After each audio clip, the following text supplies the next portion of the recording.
오늘 우리가 읽은 내용은 열 처녀의 비유, 우리가 잘 알고 있는 비유입니다. 이제 이 앞서 21장부터가 예수님께서 이제 죽으시기 전에 며칠, 한 5일 전부터의 이야기. 그래서 예수님께서 십자가를 지시기 전에 그 마지막 한 주간의 이야기가 시작되는 것이 마태복음 21장부터입니다. 그래서 21장, 22장에서는 예수님이 이제 예루살렘에 입성하시고 그리고 성전을 정결케 하시고 다시 베다니에서 주무시고 그 다음날 다시 예루살렘의 성전에 들어가셔서 가르치시는 그런 이야기가 21장, 22장에 나옵니다. 그리고 이제 23장은 그 가르치심 끝에 이제 그 유명한 화 있을진저 시리즈가 나오는 것이 바로 23장입니다. 그리고 이제 24장은 예수님께서 이제 그 말씀을 마치시고 나서 예루살렘과 성전이 무너질 것에 대해서 예언을 하십니다. 그때 이제 제자들이 예수님께 질문을 하죠. 주님의 오심과 세상 끝의 그 징조는 무엇입니까? 이렇게 질문을 합니다.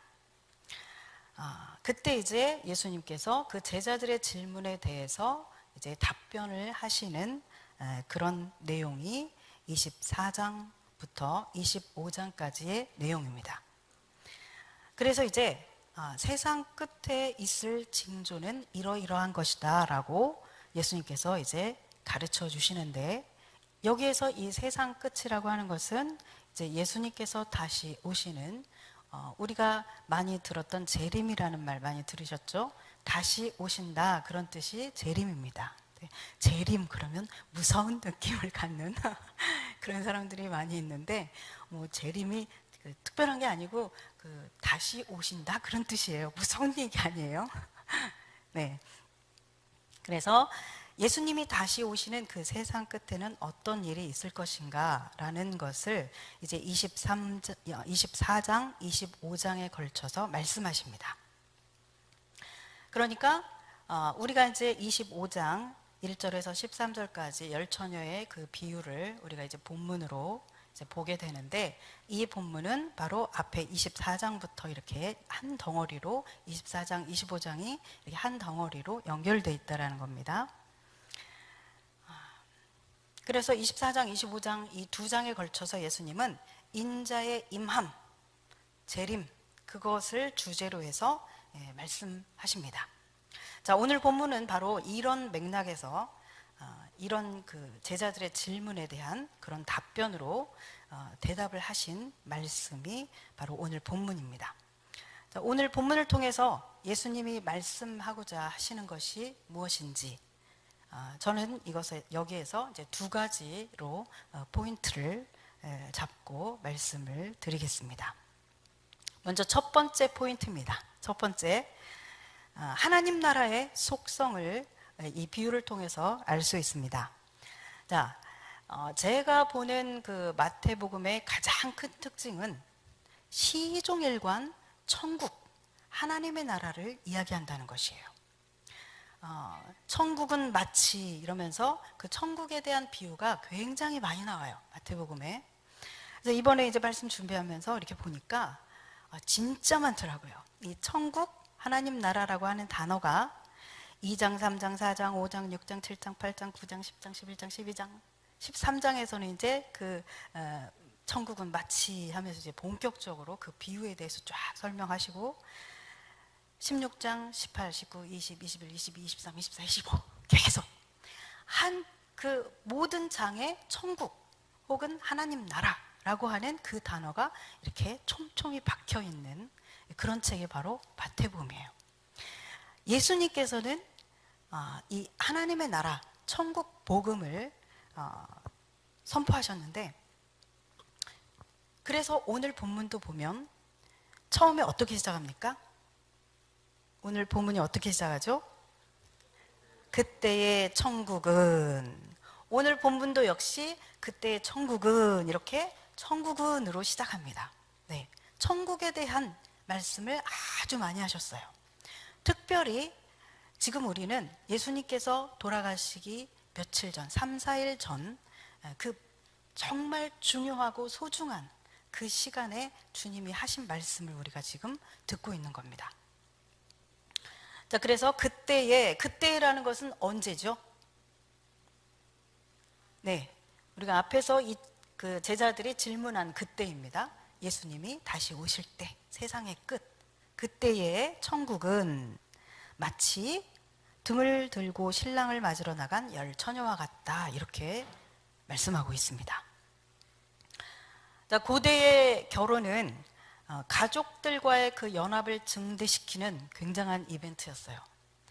이게 무슨 말이냐면, 자, 결혼을 하게 되면 대부분 이렇게 지파들끼리 이 같은 지파 안에서 결혼을 했습니다. 결혼을 하면 이 신부가 이렇게 다른 지파로 간다, 이 말은 이 노동력이 귀한, 그때 당시 아주 귀한 이 노동력이 저 다른 지파로 간다는 얘기고, 또 신부에게 거액의 아주 큰 상당한 그 대가를 치르면서, 신부 대금을 치르면서 오게 되죠. 데리고 오게 되죠. 그래서 그 재산이, 아주 큰 재산이 이렇게 이동을 합니다. 그리고 결혼을 통해서 많은 후손들이 생기죠. 그래서 될 수 있으면 자신들의 그 지파 안에서 그 종족 번영을 하고, 그리고 재산도 그 다른 곳으로 이렇게 가지 않는 어떤 그런 것을 선택하는, 주로 그런 결혼을 했어요. 그래서 결혼 상대로서 최고 결혼 상대는 사촌이었어요. 네, 그런 시대에 이 결혼식이 마쳐지고 나서 진행되는 그 피로연은 온 가문이 참여해서 굉장히 그 연합을, 그 가문끼리의 그 연합을 굉장히 즐거워하고 기뻐하면서 즐기는 그런 행사가 바로 이 연회, 결혼식 끝난 잔치였어요. 그래서 며칠 동안 잔치를 벌였다. 7일 동안 잔치를 벌였습니다. 결혼식을 하면 계속 7일 동안 대화를 나누고 이야기꽃을 피우고 맛있는 걸 먹으면서 마시면서 이렇게 춤도 추고 즐거워하면서 그렇게 보낸 것이죠. 지금도 이스라엘은 결혼식을 이제 가려고 하면 아주 마음을 단단히 먹고 갑니다. 왜냐하면 저녁에 시작해서 그 다음날 아침까지 놀아야 되니까. 네.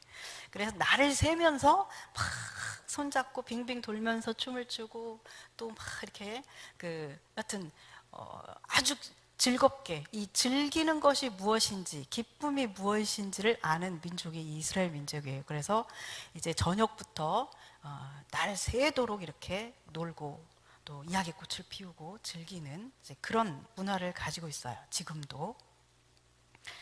네. 그래서 천국은 마치 이와 같다. 천국의 그 구성원이 한 가족을 이루어서 함께 하나님 나라의 그 잔치에 참여해서 막 즐거워하고 연합하고, 이러한 그 분위기, 그것이 바로 천국의 분위기예요. 이 세상에 그 곳곳에 흩어져 살고 있던 그 주님을 사랑하는 신부들, 그리스도인들이 이 천국에서는 모두 한 자리에 모이게 됩니다. 모두 그 한 가족이 되어서 아주 기뻐하며 그 연합됨을 즐거워하며 계속해서 그 기쁨을 누리는 그런 것이 바로 천국이죠. 아브라함도 모이게 될 겁니다. 야곱도 그 자리에 모일 겁니다. 모세, 다윗, 또 누구 만나고 싶어요? 다니엘, 에스겔, 네, 그리고 사도 요한, 네, 또 바울, 이 모든 분들이 함께 한 자리에 모이고, 그리고 우리보다 먼저 가신 할머니, 할아버지, 혹은 엄마, 아빠, 혹은 우리보다 먼저 간 그런 형제들 모두가 이제 그곳에서 기쁨으로 재회를 하게 될 것입니다. 네, 그래서 이 한 가족이 모여서 정말 만찬의 이 천국 잔치에 참여하면서 계속해서 이야기꽃을 피우며 즐거워하며 그렇게 연합의 기쁨을 누리는 정말 아주 행복한 아름다운 순간들이 우리를 기다리고 있습니다. 네, 그런데 오늘 본문에 등장하는 이 10처녀 가운데 5명은 잔치집의 문이 굳게 닫혀서 그 잔치에, 혼인잔치에 들어가지 못했어요. 즉 하나님 나라의 그 잔치에, 천국에 들어가지 못했다라는 이야기죠. 좀 전까지만 해도 우리와 한 자리에 같이 있었는데, 이 10처녀가 같이 있었는데 5은 그 혼인잔치에 들어가서 그 즐거운 기쁨에 참여하게 되었고, 5은 아무리 두드려도 문을 열어주지 않는, 굳게 닫힌 상태에서 밖에서 이제 들어가지 못하는 그런 상황이 되었다라는 것이죠. 좀 전까지만 해도 우리가 같이 하나님 나라의 구성원으로서, 우리 전부가 하나님 나라의 구성원인 것처럼 그렇게 교회 공동체 안에서 생활을 하고 지냈는데, 나중에 하나님 나라의 그 만찬에 참여하지 못하는 사람이 생기게 된다는 얘기입니다. 문이 굳게 닫힌 그 상태에서 받아들여지지 못하고 그렇게 밖에 남아있게 되는 그런 사람들이 있게 된다는 것입니다. 그 10처녀들은 자신들이 모두 다 그 신랑을 만나게 되고, 그래서 그 혼인 잔치에 들어가서 다 기쁘게 그 즐거운 잔치에 참여할 거라고 다 생각하고 있었어요. 그런데 5은 들어가지 못했고 5은 들어갔어요. 자, 이것은 마태복음에서 계속 다뤘던 그 천국의 공통된 특성입니다. 즉, 들어가지 못하는 자가 있고 들어가는 자가 있다. 마지막에는, 끝에는 분리된다. 그런 특성을 가지고 있다는 것이죠. 자, 이 앞서 마태복음에서 계속 이 천국 이야기를 했는데, 한 밭에서 곡식과 가라지가 함께 자란다는 비유 아시죠? 그런데 마지막에는 곡식은 곡간 안에, 가라지는 불에 던져 사르느니라. 자, 한 마당에서 맷돌을 갈았습니다. 그런데 한 사람은 데려감을 받고 한 사람은 남아 있습니다. 같이 한 밭에서 일을 하는데 이 사람은 올라가고 저 사람은 남게 됩니다. 네, 천국에 대해서 지금 예수님께서 이렇게 계속 비유로 말씀하시는데, 공통적으로 지금 이 두 부류가 있다라는 것을 계속 말씀하고 있는 거예요. 한 그물 안에 물고기가 있다. 그런데 좋은 고기는 그릇에 담고 나쁜 고기는 버린다. 한 목자의 떼 안에 이렇게 있는데 저녁이 되면 양과 염소로 나눈다. 한 집에서 일을 하던 종들이 있었는데 지혜롭고 충성된 종은 상을 얻고, 그리고 악한 종은 슬피 울며 어두운 데서 이를 갈리라. 예수님께서 이렇게 비유를 통해서 계속해서 천국의 그 특성에 대해서 말씀하십니다. 자, 한마디로 말하면 천국의 이 특성 가운데 하나는 뭐냐? 마지막 날에는 나누어진다. 이것이 하나님 나라 속성이라는 겁니다. 5처녀가 잔치에 들어가서 연합과 즐거움에 참여했듯이 하나님 나라에 받아들여져서 의인들과 함께 즐거운 그 기쁨을 누리는 연합의 그 잔치에 참여하는 자들이 있는가 하면, 같은 교회 안에서 우리가 함께 생활을 했음에도 불구하고 그 나머지 들어가지 못한 5처녀들처럼 그렇게 하나님 나라의 그 일원으로서 받아들여지지 못하는 그런 사람들이 있게 된다는 이야기입니다. 자, 그렇다면 어떻게 우리가 그 하나님 나라의 가족으로서 받아들여질 수 있는가? 이것이 우리에게 가장 중요한 문제잖아요. 그렇죠? 네. 우리 모두는 그 하나님의 나라에 들어가기를 원합니다. 그렇죠? 들어가고 싶으신 분들은 크게 예라고 대답하십시오. 들어가고 싶지 않으신 분은 아니라고 하십시오. 네. 우리는 모두 하나님의 나라에 들어가기를 원합니다. 그리고 그것이 우리에게 가장 중요한 문제이고 현실적인 문제입니다. 그래, 본문에 그 답이 아주 명백하게 제시가 되어 있습니다. 첫 번째 포인트, 천국은 마지막에는 나뉘어진다. 두 번째 포인트입니다. 자, 바로 앞장인 24장에서 예수님은 세상 끝의 징조에 대해서 이야기를 이제 다 마치시고 나서 뭐라고 말씀하시냐면, 노아 때 그랬던 것처럼 인자의 임함이 이러하리라, 그렇게 반복해서 말씀하십니다. 37절에 보면, 24장 37절에 보면 노아의 때와 같이 인자의 임함도 그러하리라. 그리고 39절에도 보면 인자의 임함도 이와 같으리라, 그렇게 말하고 있습니다. 자, 그들이 다 멸하기까지 깨닫지 못하였으니 인자의 임함도 이와 같으리라. 자, 예수님께서 이 마지막 때의 징조에 대해서 쫙 설명을 하시고 나서 예수님이 다시 오실 때, 그때에도 마치 노아의 때와 같을 것이다. 이러하리라 저러하리라, 이렇게 말씀하시죠. 그 어떠하리라는 말씀이세요. 노아의 때와 같이 이러하리라 그러하리라 그러셨는데 어떻단 얘기예요. 자, 본문을 보면 항상 답이 다 있어요. 36절, 바로 36절 앞에 보면, 그러나 그날과 그때는 아무도 모르나니 노아의 때와 같이 인자의 임함도 그러하리라. 그날과 그때를 알 수 없다라는 이야기입니다. 즉 예수님이 오시는 그날과 그때를 우리가 알 수 없다, 그렇게 얘기하고 있죠. 자, PPT 한번 띄워주시면 좋겠습니다. 자, 그러면서 이제 40절부터 24장 40절부터 해서 25장 전체 끝까지 이제 예수님의 비유를 말씀하십니다. 자, 여기 40절부터 이제 시작되는 비유 봅시다. 자, 40절 41절에는 밭에 있던 두 사람의 비유, 맷돌질하던 두 사람의 비유가 나옵니다.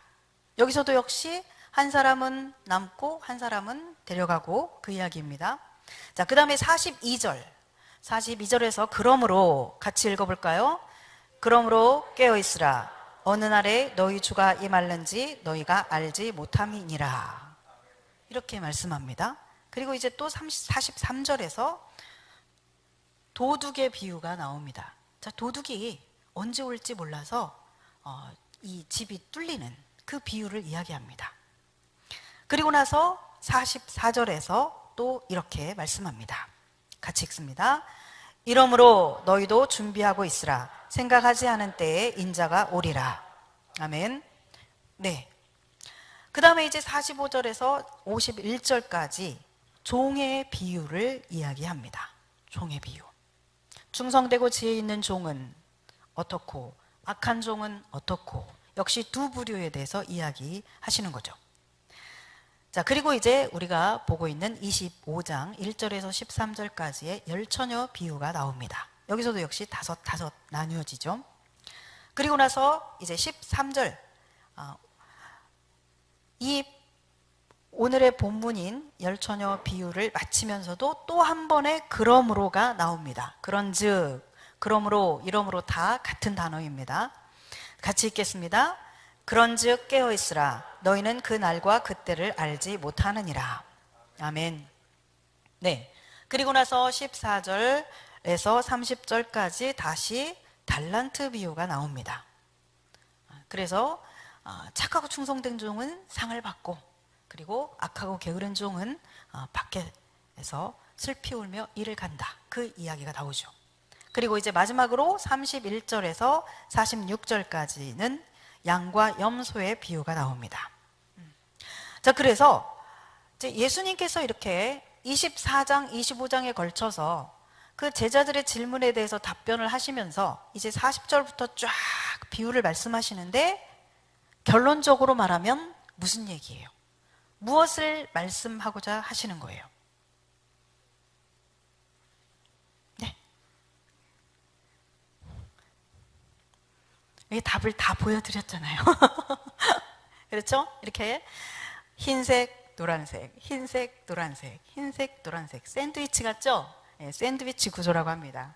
조금 전문적인 말로 인클루지오 구조라고 하는데, 이런 식으로 주님이 계속 이렇게 켜켜이 이렇게 하시면서 계속해서 요점, 핵심적인 주님이 말씀하고자 하시는 그 말씀을 얘기하고 계시는 거예요. 뭐다? 깨어있어 준비해라. 깨어있어 준비해라. 주님께서 계속 많은 이야기들을 이 비유도 들어주고 저 비유도 들어주고 또 이 비유도 들어주고 많은 비유들을 막 들어주시면서 그렇게 말씀하시는 거예요. 지금 돌아가시기 3, 4일 전에 이 소중한 시간에 많은 비유들을 들으시면서 말씀하시는 거예요. 깨어있어 준비해라. 깨어있어서 준비된 자가 하나님의 나라에 들어갈 수 있다. 그 말씀을 하시는 거예요. 예수님께서 지금까지 하나님의 나라를 선포하셨는데 너희들이 다 하나님의 나라에, 나의 나라에 들어오기를 원한다. 그런데 그러려면 너희들이 깨어있어서 준비해야 돼. 지금 죽으시기 며칠 전에 정말 이제 이 놓고 가시면서 안타까움에 계속해 이것을 당부하고 싶으신 거예요. 깨어있어서 준비해라. 깨어있어서 준비해야 돼. 깨어있어야 돼. 그것을 말씀하시는 거죠. 자, 그러면 이 깨어있어서 준비하라 라고 하는 것에 대해서 조금 더 우리가 생각을 한번 해봤으면 좋겠습니다. 미련한 자들과 슬기로운 자들의 공통점과 차이점을 한번 생각해 볼까요? 이 두 부류의 공통점이 뭐죠?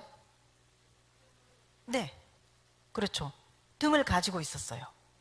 이 양쪽 다 등을 가지고 있었어요.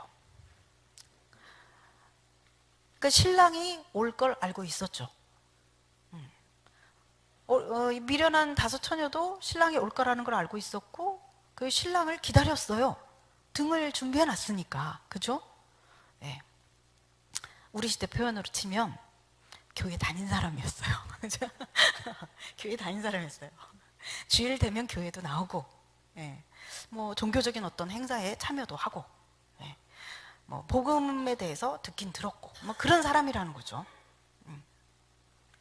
그리고 또 공통점이 뭘까요? 네, 양쪽 다 잠들었어요. 기다리다 잠이 들었어요. 네. 미련한 5 처녀만 잔 게 아니에요. 보니까 슬기로운 처녀들도 잤어요. 잠들었어요. 네. 근데 아무튼 어찌된 영문이지 아무튼 예수님께서는 그러므로 깨어 있어라 그러셨어요. 아무튼 양쪽 다 잤는데 아무튼. 네. 자, 그런데 차이점이 있습니다. 차이점이 뭘까요? 네. 등을 가지고 있었고 양쪽 다 등에 이렇게 불이 지금 이렇게 붙어 있었습니다. 네, 그런데 이 슬기로운 처녀들은 차이점이 뭐냐면 이 그릇에 이 등에 기름을 붓고 이 등 말고 여기 있는 기름 말고 또 다른 여분의 이 기름병을 가지고 있었어요. 그래서 혹시라도 이 기름이 이제 떨어져서 불이 이제 꺼질까봐 혹시 그 상황을 대비해서 말하자면 이 여분의 기름통을 준비하고 이걸 가지고 있었다라는 얘기예요. 차이점은 바로 그겁니다. 말하자면 이 슬기로운 5 처녀는 기름을 준비했다. 여분의 기름을 준비했다. 이 차이예요. 자, 고대에 결혼식을 하면 이제 정혼한 그 그러니까 약혼이죠. 약혼을 한 이 신랑이 이제 약혼식을 끝내고 나서 떠납니다. 한 1년 정도 떠나서 함께 살 그 집을 마련하기 위해서 떠나죠. 그리고 나서 이제 준비가 끝나고 나면 그 아버지가 딱 이제 됐다라고 승인을 하시면 이제 날짜가 결정되는 겁니다. 그러니까 이 아들도 모르죠, 날짜를. 그래서 이제 오케이 됐다. 그러면 이제 그날 이제 이 신랑이 쫙 준비를 하고 친구들과 함께 신부를 데리러 갑니다.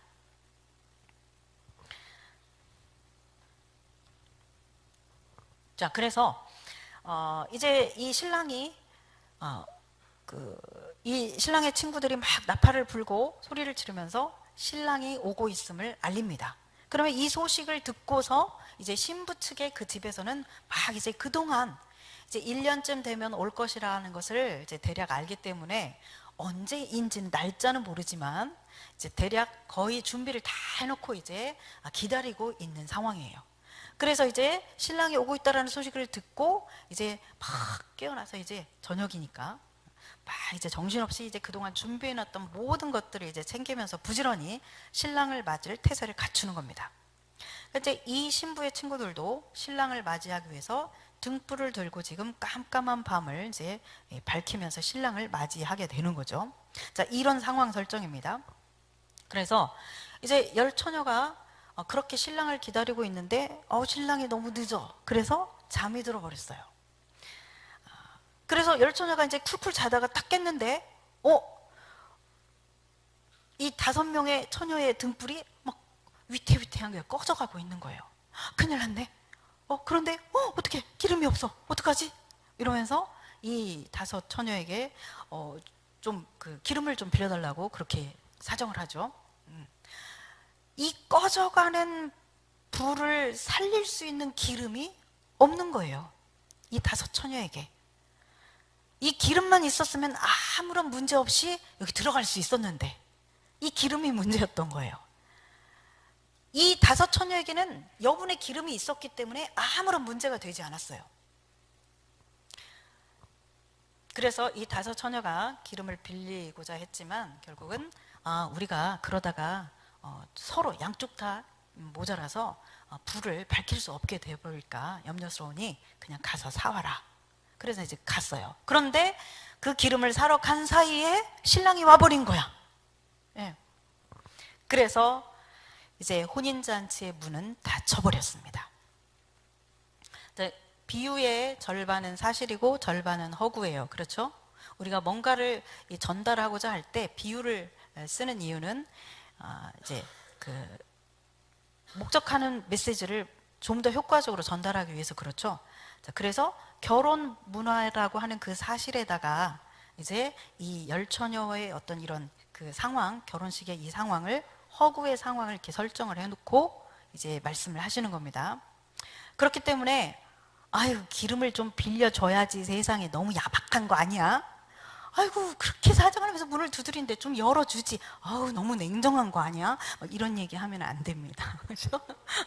이건 어디까지나 주님이 말씀하고자 하시는 것을 전달하기 위해서 비유로 상황 설정을 하신 거예요. 네. 자, 결론적으로 이 두 그룹의 차이점은 뭐냐면 그날 밤에 신랑이 왔을 때, 신랑이 오는 날 쓰기에 충분한 기름이 준비됐느냐 안 됐느냐 그 차이입니다. 그동안에 기름이 있었던 거, 그런데 이 불이 꺼져간단 말이에요. 이 결정적인 순간에 신랑이 이제 오셨을 때 쫙 밝히고 있어야 되는데 오시기도 전에 지금 막 이제 곧 여기 이제 곧 도착하시는데 막 꺼져가고 있는 거야. 그러면 그동안에 기름이 있었던 거 아무 소용 없어요. 그동안에 불 켜져 있었던 거 아무 소용 없는 거야. 그래서 바로 그 신랑이 오는 그날, 그 밤에, 그때에 쓸 그 기름이 준비됐느냐 안 됐느냐, 이 차이에 의해서 지금 이 양쪽의 처녀들의 운명이 달라진 거예요. 주님이 오신다고 하셨지만 작년에도 안 오시고 지난달에도 안 오시고 지난주에도 안 오시고 어제도 안 오시고 오늘도 아직까지 지금도 아직까지는 안 오고 계십니다. 이 기다림의 상태에서 주님이 오시마 약속하셨는데 너희들의 거처를 예비하고 내가 너희를 데리러 오겠다. 주님이 말씀하셔서 우리가 지금 기다리고 있는데 아직 안 오고 계신단 말이에요. 이 기다림의 이 시간들 속에서 우리가 살아갈 때 우리가 성도로서 어떻게 살아가야 될 것인가? 우리가 과연 이 기다림의 시간들을 어떻게 지내야 되는가? 주님이 말씀하십니다. 깨어있어 준비해라. 그렇다면 깨어있어서 준비한다는 건 도대체 무슨 의미일까요? 이것에 대해서 한번 생각해 봅시다. 슬기로운 5 처녀는 깨어 있었습니까? 잤죠. 똑같이 잤어요. 똑같이 자다가 똑같이 일어났는데 한쪽은 깨어 있었다고 그러시고 한쪽은 깨어 있지 않았다고 그러신 거예요. 이때 제가 고민을 했는데 아주 기가 막힌 주님의 말씀이 생각이 났습니다. 우리가 잘 알고 있는 아가서 말씀, 아가서 5장 2절의 말씀이 딱 생각났어요. 내가 잘지라도 마음은 깨었는데 나의 사랑하는 자의 소리가 들리는구나. 할렐루야. 너무 아름다운 얘기 아니에요? 내가 잘지라도 마음은 깨어있다. 그래서 주님의, 내가 사랑하는 그 주님의 음성을 듣는 거예요. 자, 이 여인은 주님을 사랑하는 여인입니다. 그래서 자기는 자는데 항상 그 사랑하는 자의 생각에 잠을 자는 것인지 마는 것인지, 이 사랑하는 사람의 생각에 제가 그런 때가 많거든요. 도대체 잠을 자는 것 같긴 하는데 안 자는 것 같은 이 정신이 깨어있는 것 같은 그런 시간들, 그런 때가 많이 있어요. 마치 그런 것처럼 이 여인이 지금 그 사랑하는 자를 향해서 항상 마음이 깨어있는 거예요. 이 깨어있다라는 것은 잘지라도 마음은 깨어있는 상태를 말합니다. 이 마음이라고 하는 것이 예전에 레바브라고 해서 한번 설명을 드렸었는데, 이 히브리적인 개념에서 이 마음 그러면, 우리는 마음 그러면 여기를 생각하잖아요. 여기. 그런데 이 히브리어의 이 마음이라고 하는, 이 레브라고 하는 이 단어는 heart, mind, 그리고 will, 마음과 생각과 의지, 이 전체적인 것들을 다 포함하고 있는 그런 개념이에요. 번역이 마음이라고 이제 번역이 됐는데, 그리고 또 한 가지 중요한 의미를 가지고 있는데, 이 단어는 우리 내면의 한 가운데 중심부, 어떤 그런 의미로 아주 많이 성경에서 사용됐어요. 그러니까 우리 마음의 한 내면의 중심부 하면은 우리의 영혼이라고 할 수 있겠죠. 네.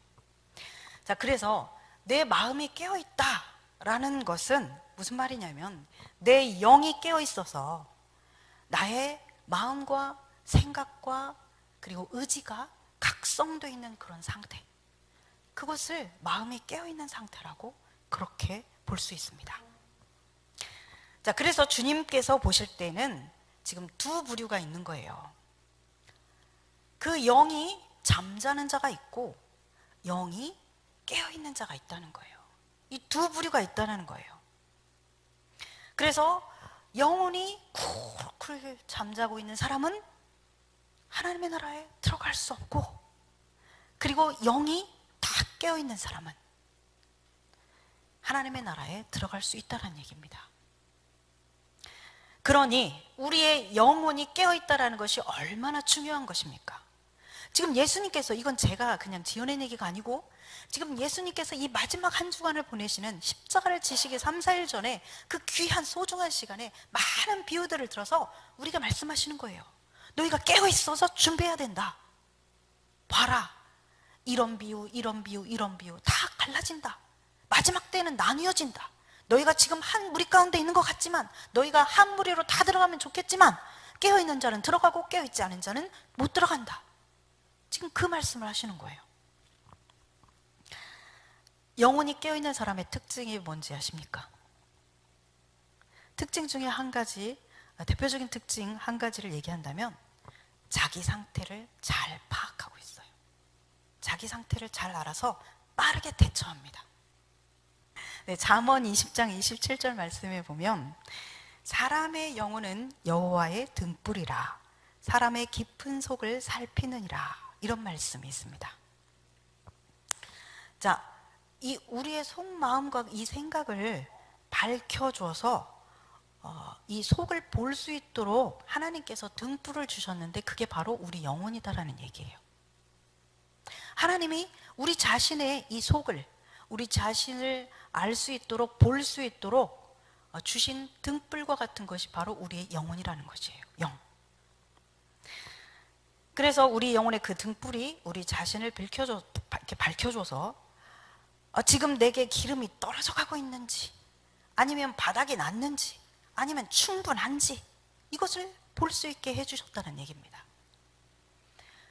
지금 내가 주님에 대해서 사랑의 기름이 충분한지, 주님을 향한 그 믿음의 기름이 지금 바닥에 났는지, 고갈돼 가고 있는지, 아니면 주님을 향한 그 충성의 그 기름이 지금 충분한지, 어떤지, 이것을 볼 수 있게 하는 것이 바로 우리의 영이라는 겁니다.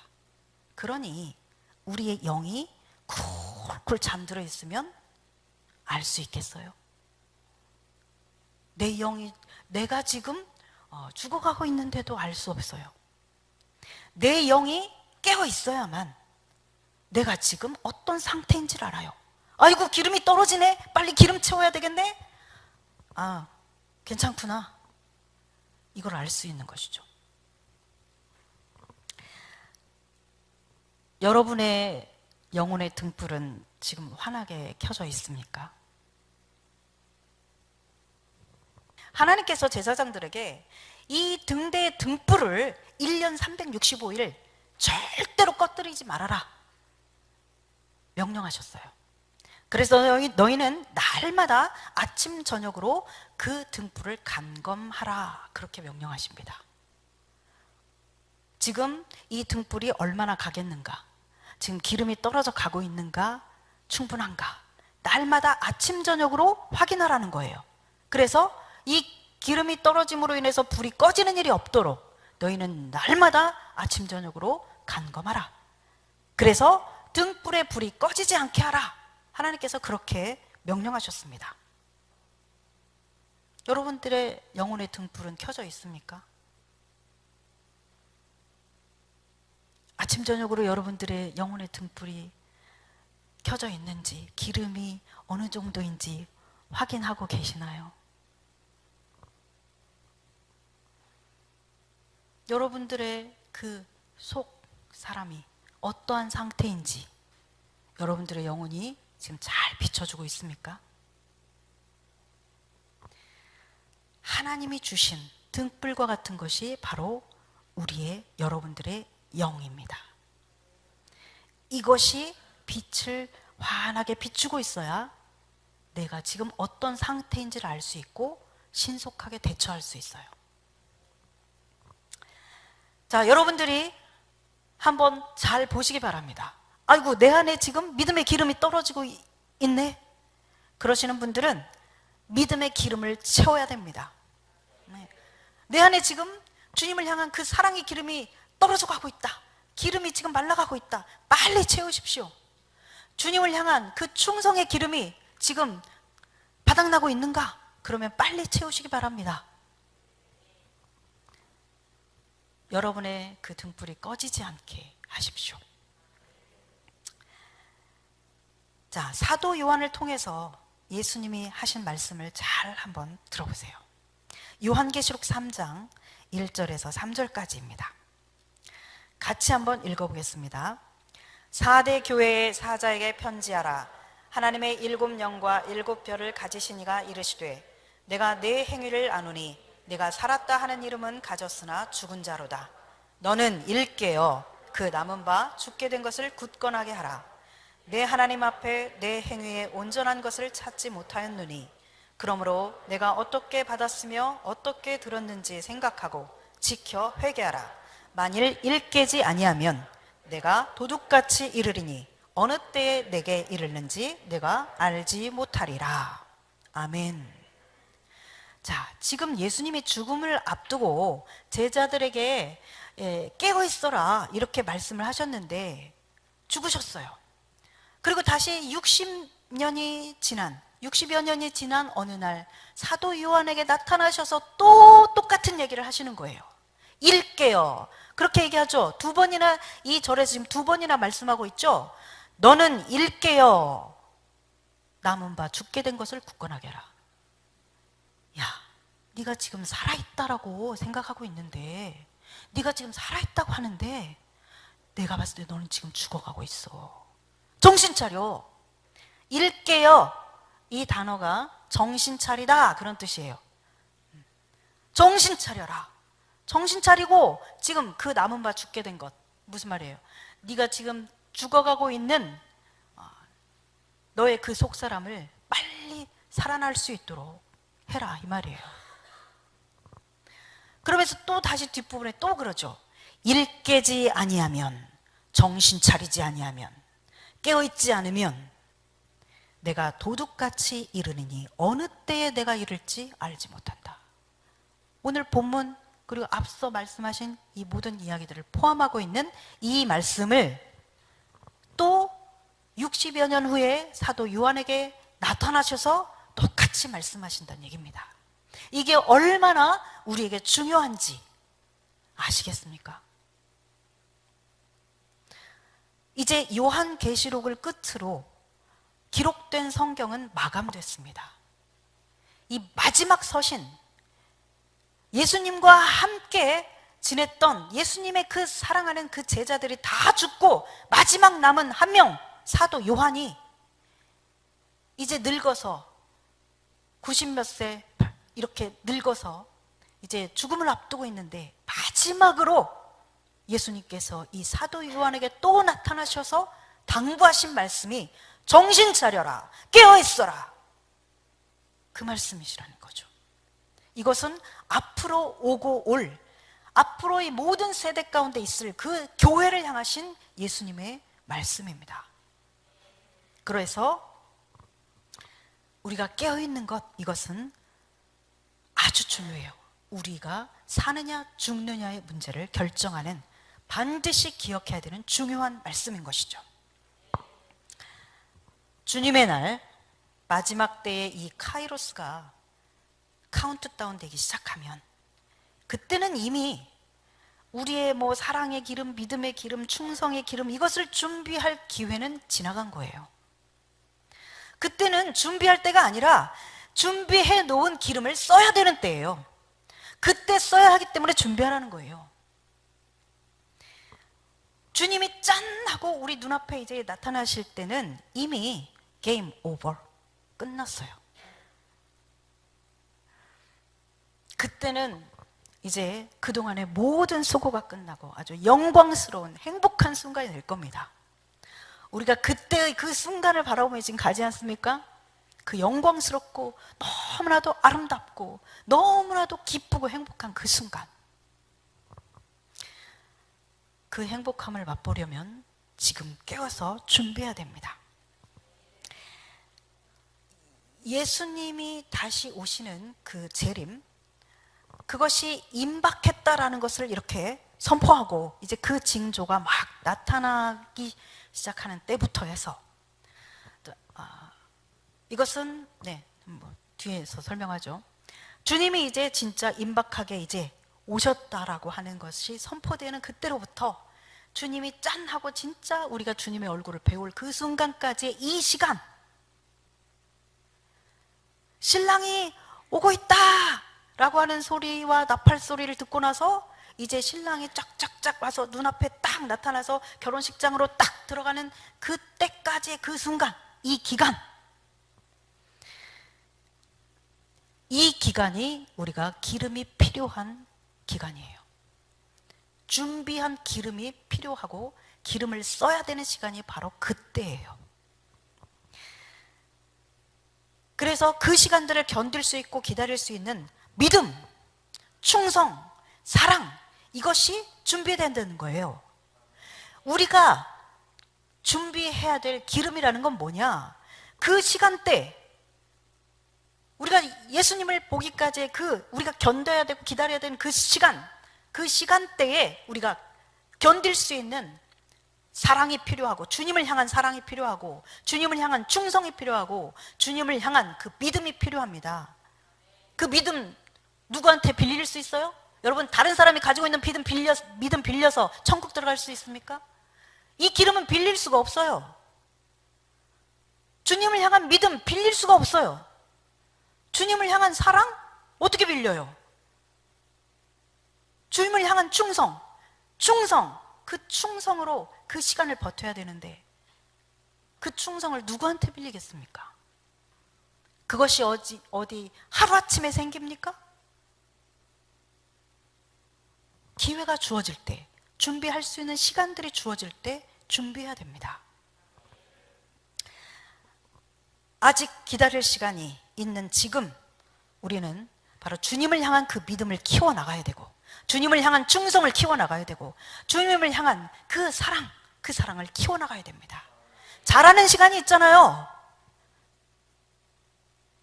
아유, 주님 오실 때 진짜인 것 같아. 그러면 그때 믿어야지. 그때 좀 이렇게 좀 열심히 해야지. 이거 안 된단 말입니다. 더군다나 그렇잖아요. 이 세상의 끝은 그때이지만 각각 개개인의 마지막 날은 언제일지 모릅니다. 사람의 5분 후에 10분 후에 내가 어떻게 될지 누가 장담할 수 있습니까? 주님이 오시는 그 시간이, 내 인생에서 주님이 오시는 그 시간이 언제인지 누가 알겠습니까? 그러므로 우리가 깨어서 준비해야 된다는 이야기입니다. 옛날이요, 10년 전, 내가 5년 전, 1년 전, 나 진짜 끝내줬어. 충성, 정말 하나님 앞에 헌신했던 그 사랑, 충성, 믿음. 근데 지금이 중요한 거예요. 옛날에 기름 많았으면 뭡니까? 그 기름 다 썼는데, 다 떨어졌는데, 기름 없이 어떻게 등불을 키울 수 있습니까? 옛날 얘기? 여러분들 옛날 얘기는 하면 안 되는 거예요. 지금 얘기, 지금. 우리의 관심은 지금이어야 돼, 지금. 지금이 중요해요. 궁극적으로 주님이 오시는 날 우리의 기름통에 있어야 할 기름은 바로 이런 것들입니다. 그동안의 기름과 구별된 그 마지막 때 쓸 기름, 마지막 때 쓸 기름입니다. 잘 준비하시기 바랍니다. 주님이 다시 오시는 날이 점점 다가와서 온 세상이 깊은 밤으로 깜깜할 때 어느 날 주님이 오실 텐데, 우리의 여분의 그 기름이 절실히 필요한 때는 바로 주님이 오신다 라고 하는 나팔 소리가 울려 퍼지는 그때부터, 드디어 주님과 만나는 그 순간까지의 그 시간입니다. 그때 기름이 필요해요. 그때 드디어 이 기름통에 기름을 준비한 사람들은 여유롭게 기름을 쫙 부어서 활활 타오르게 합니다. 그때 이 기름이 없는 사람들은 난리겠죠. 막 바둥바둥바둥. 그래도 이미 그때는 소용이 없어요. 사러 가야 돼요. 살 수 있을 때 사야 됩니다. 주님이 사도 요한을 통해서 미리 가르쳐 주신 그 주님이 오신다라고 하는 그 나팔 소리가 울리는 그때가 언제인가? 그 마지막 중에 이제 진짜 임박한 그 마지막 때, 그때가 바로 요한계시록에서 말하는 한일회입니다. 한일회. 3년 반, 도합 7년 이렇게 설명하고 있죠. 이 마지막인 한일회가 시작되면 제가 생각건데 하나님은 아주 신속하게 일을 진행시킬 겁니다. 이제 이 한일회가 시작이 딱 되면 그때부터는 하나님의 그 구속의 역사가 완성되도록 아주 신속하게 하나님의 일을 진행시키실 겁니다. 왜냐하면 그때는 이제 하나님께서 계획하신, 그리고 차야 될 그 숫자가 이미 딱 차는 순간이거든요. 이제 하나님이 더 기다릴 이유가 없는 시간점이에요. 한일회가 시작되면서 신속하게 진행될 거예요. 그때 주님의 날에 모든 온 세상이 캄캄한 이 캄캄함을 밝히면서 그 시간들을 견디고 끝까지 이기는 자가 될 수 있는, 그것은 바로 우리가 그때 쓸 기름을 준비했을 때 가능해요. 주님, 어서 오십시오. 빨리 오십시오. 마라나타.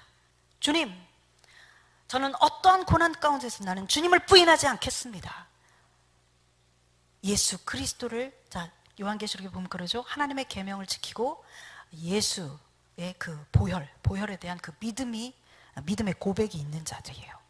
우리가 어떤 상황에서도 그 믿음의 고백을 할 수 있는 것은 그동안에 우리 안에서 키워졌던 그 믿음과 주님을 향한 불같은 그 사랑과 주님을 절대적으로 신뢰하는 그 믿음, 그리고 주님을 향한 충성, 이것이 있을 때 가능합니다. 지금은 깊은 밤입니다. 주님의 오실 길을 위해서 우리의 등불을 강검해야 될 얼마 남지 않은 그런 기회예요. 여러분들이 자신의 등잔에 기름을 가득가득 채워야 할 때입니다. 지금은 돈을 모을 때가 아니고 돈으로 기름을 살 때입니다. 돈을 모으기 위해서 기름을 팔지 말고 사랑의 기름, 충성의 기름, 믿음의 기름, 이거 돈 모으자고 팔지 말고 돈을 팔아서 그 믿음과 충성과 사랑을 사십시오. 대가를 지불하고 마지막 때 쓸 그 사랑과 충성과 믿음의 기름을 여러분들의 기름통에 가득 채우십시오. 여러분은 어떤 것에 대가 지불을 하고 삽니까? 여러분의 인생에서 가치 있다고 생각하는 것을 무엇에 쓰고 있습니까? TV 보는 것에 여러분의 인생의 대가를 지불하면서 쓰고 있습니까? 아니면 게임하는 것에 여러분의 인생의 대가를 지불하면서 살고 있습니까? 아니면 잉여에 배부르지만 좀 더 고급스럽게 먹고 싶고 더 잘 먹고 더 마시고 싶어서 거기에 여러분의 대가 지불을 하면서 살고 있습니까? 여러분이 주님을 위해서, 주님을 향한 그 사랑과 믿음과 충성을 키워내기 위해서 대가 지불을 하는 것은 얼마나 됩니까?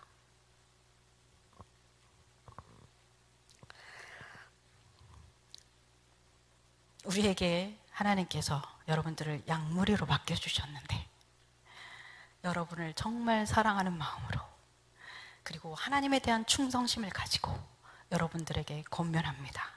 지금은 더 늦기 전에 여분의 기름통을 준비해야 될 때입니다. 왜냐하면 이제 정말 주님이 오시기 위한 그 해산의 진통이 시작될 그 시기가 아주 가까이 오고 있기 때문에 그렇습니다. 여러분들이 들으신 분들은 잘 알 수도 있고 또 모르시는 분들도 많이 있겠지만, 이제 예수님이 재림하신다. 제가 이 사람들이 이 재림에 대한 알레르기가 있어가지고 될 수 있으면 다시 오심이라고 이렇게 표현을 하는데, 예수님이 다시 오실 그 마지막 때에 그때가 되기 위한 조건들이 있죠. 네, 대표적인 조건들. 첫째, 이방인의 때가 차야 된다. 그죠?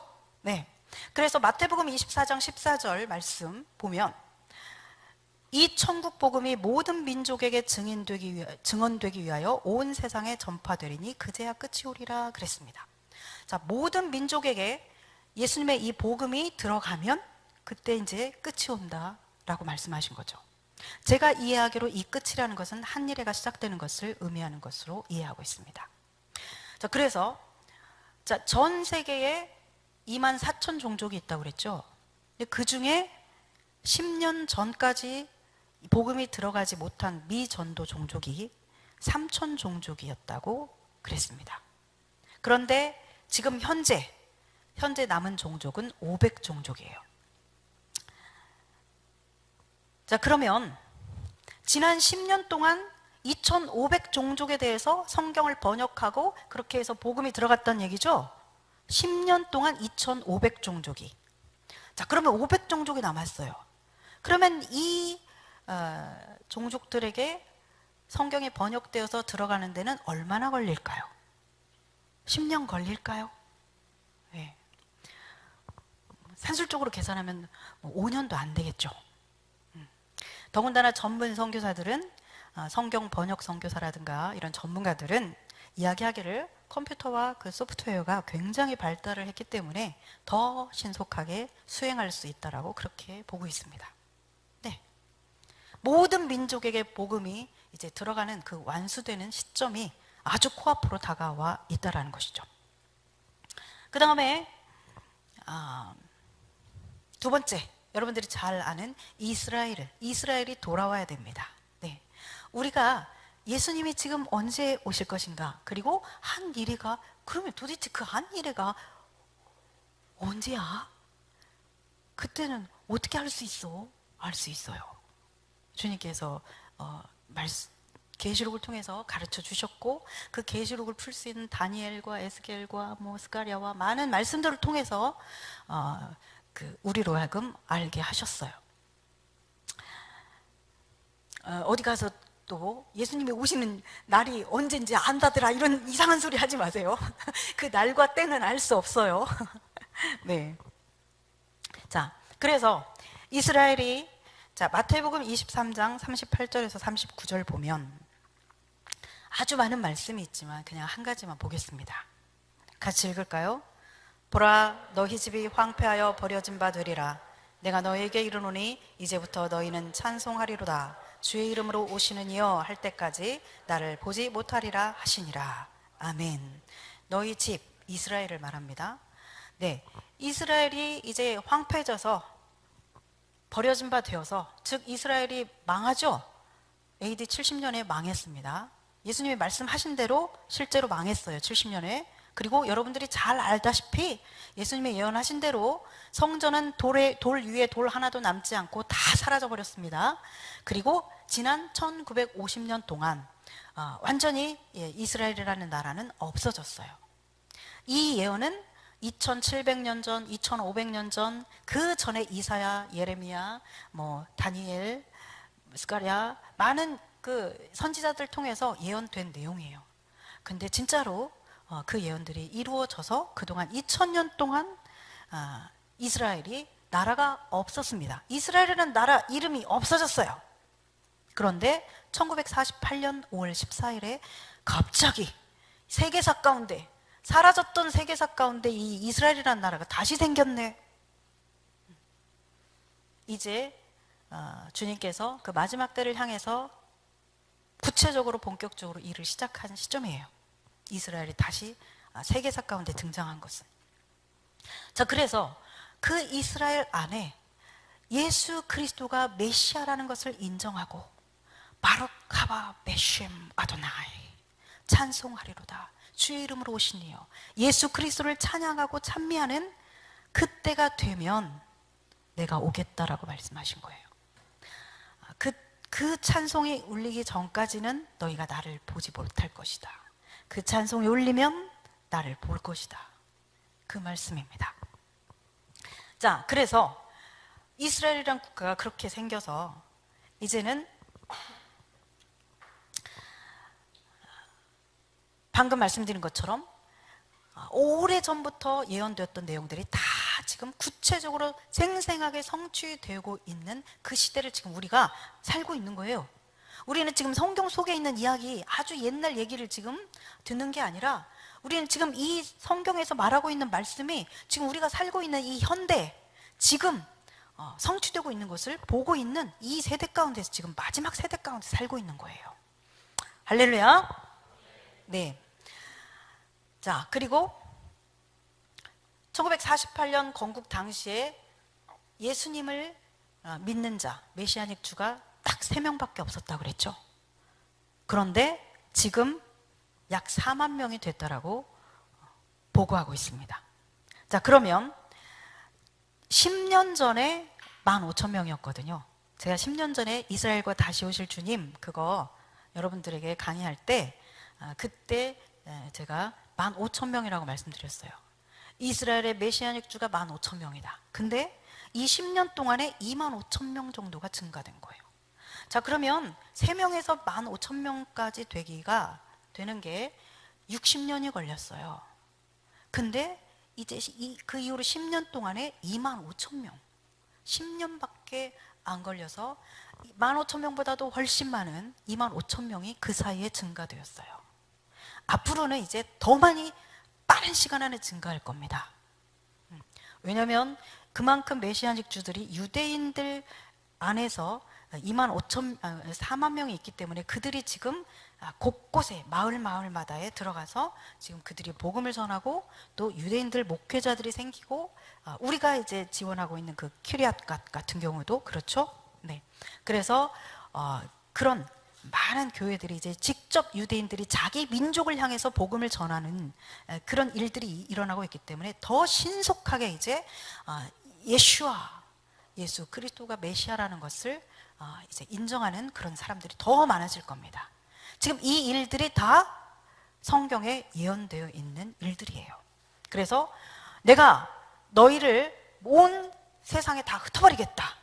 그리고 내가 너희를 다시 고토로 모으겠다.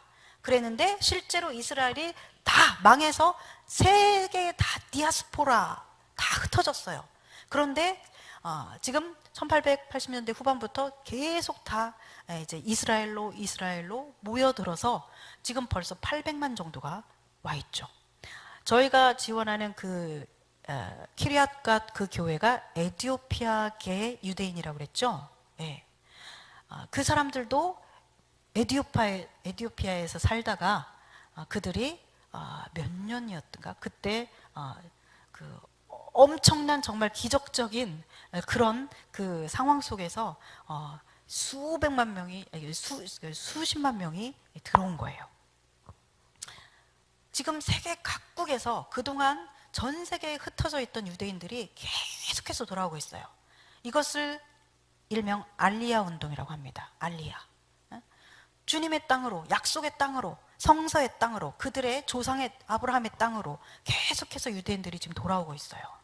그 최근에도 그때 박흥수 교수님 말씀에 의하면 미얀마에 갔는데 거기에서 므낫세 지파 유대인들이 모여서 살더라. 에티오피아에서도 그것을 발견하고서 그들이 그때까지도 유대의 문화를 유지하면서 그렇게 모여서 살더래요. 그 아프리카 그 오지에서. 그래서 이제 그들이 유대인의 후손인 것을 확인하고 알고서 그들을 대거 엄청난 지원을 해가면서 이스라엘 정부에서 그렇게 해서 그들을 데려왔거든요. 그래서 지금 선지자들 통해서 말씀하셨던 것들이 계속해서 성취되고 있습니다. 마지막 그 요한계시록 7장에서 마지막 그 한 일회가 시작되기 위해서는 조건이 하나 있어요. 그것이 바로 7장에 나오는 14만 4천 명 이야기 나오죠. 그 신천지가 써먹는 그 14만 4천. 그래서 웬만하면 이 14만 4천을 요한계시록 강의할 때 얘기하려고 제가 안 꺼내려고 했는데 왜냐하면 또 이상한. 예. 근데 그 14만 4천이 실제적으로 예수 그리스도를 메시아로 인정하는 14만 4천 명일지 각 지파마다 12,000에서 14만 4천이라고 말하고 있죠. 실제적으로 14만 4천인지 아니면 상징적인 그 충만한 수를 의미하는 것인지 그건 아무도 알 수 없습니다. 네, 아무도 알 수 없어요. 그러나 분명한 것은 하나님이 이스라엘 백성들의 그 충만한 어떤 그 이스라엘 백성들을 거기에서는 그렇게 표현하죠. 하나님의 종들의 이마에 인친 자들. 그렇죠? 그 숫자가 차기까지 내 천사들이 사방에서 땅과 바다와 수목을 해하지 못하도록 붙잡고 있는 그런 환상을 보여주시죠. 네. 결국 이스라엘이 예수 그리스도께 돌아오는 그 일이 완성되면 이제 한일회가 시작돼요. 그래서 그 바로 8장부터 일곱 나팔이 시작되잖아요. 한일회가 시작돼요. 그렇습니다. 네. 그래서 자 이제 남은 것이 무엇이냐? 이스라엘이 야곱의 환란이라고 여러분 들어보셨습니까? 이스라엘에게 엄청난 환란의 때가 올 것입니다. 그들은 자신들이 그것을 알고 있어요. 예레미야에 나와 있습니다. 예레미야 30장 7절에 보면 슬프다 그날이여 그와 같이 엄청난 일이 없으리라. 그날은 야곱의 환란의 때가 되미로다. 그러나 그가 환란에서 구하여냄을 얻으리로다. 네.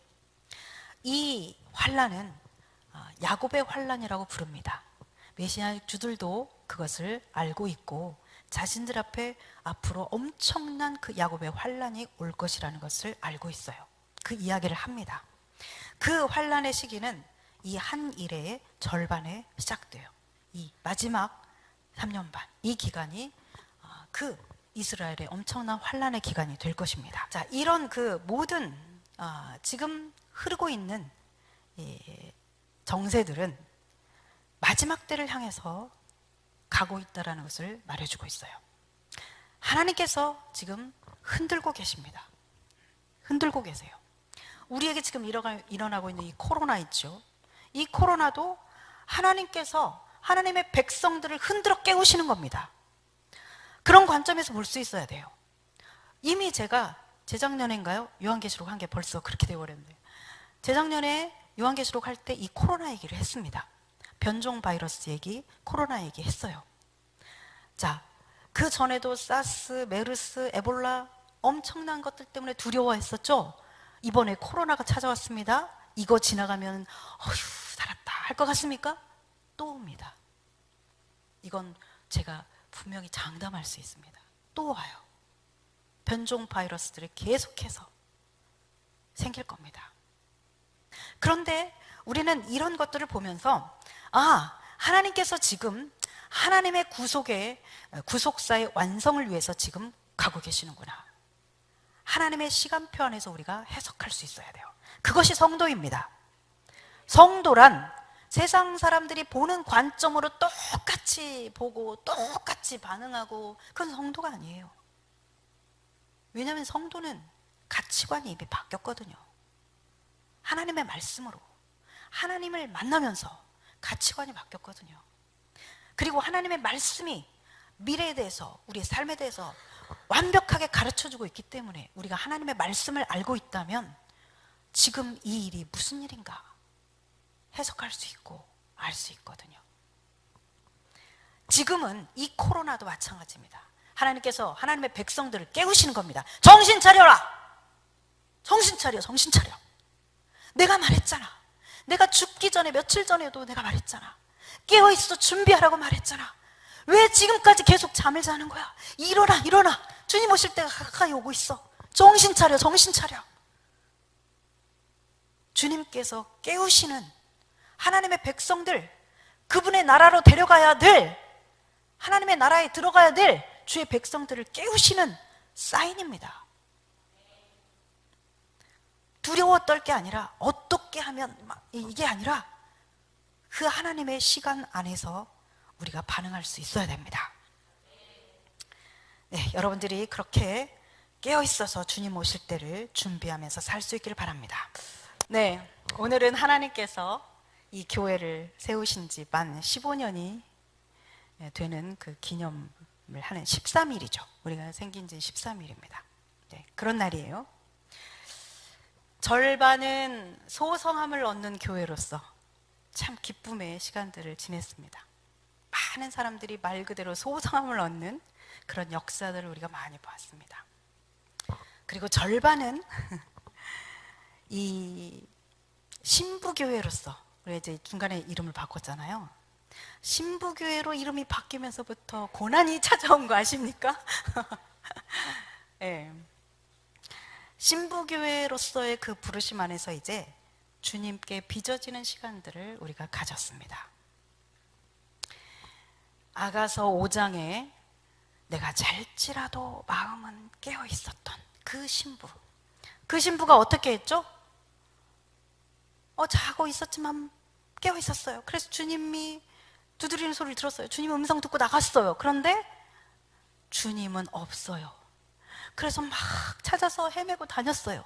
근데 주님이 없고, 그리고 오히려 누군가가 막 옷을 빼앗고 때리고 막 고난의 연속입니다. 그렇게 고난의 시간들을 가졌죠. 그러면서도 그 여인이 뭐라고 하는지 아십니까? 내가 왜 이런 고난을 당해야 되지? 예수님은 너무하신 거 아니야? 불렀으면, 내가 문 열었으면 계셔야지. 왜 두드려 놓고 나를 불러놓고 가시는 거야? 왜 안 나타나시는 거야? 이 주님은 도대체 어디 계시는 거야? 내가 그렇게 주님 찾으려고 나왔다가 이렇게 지금 미꾸를 당하고 있잖아. 내가 이렇게 맞고 옷 뺏기고 이게 지금 뭐 하는 짓이야? 내가 주님께 순종했는데. 아니에요. 이 반응은 대부분의 우리의 반응이고, 그 여인은, 주님을 사랑하는 여인은 그렇게 반응하지 않았어요. 예루살렘 딸들아, 내 사랑하는 자를 보거든 내가 병이 났다고 하렵나? 내가 주님을 찾느라고 내가 찾지 못해서 병이 났다고 좀 전해다오. 이렇게 고백하고 있어요. 우리가 지난 절반의 그 기간, 신부교회로 이제 이름이 바뀌고 그 이후에 그 시간들 동안 참 이 여인처럼 잘 이해가 되지 않고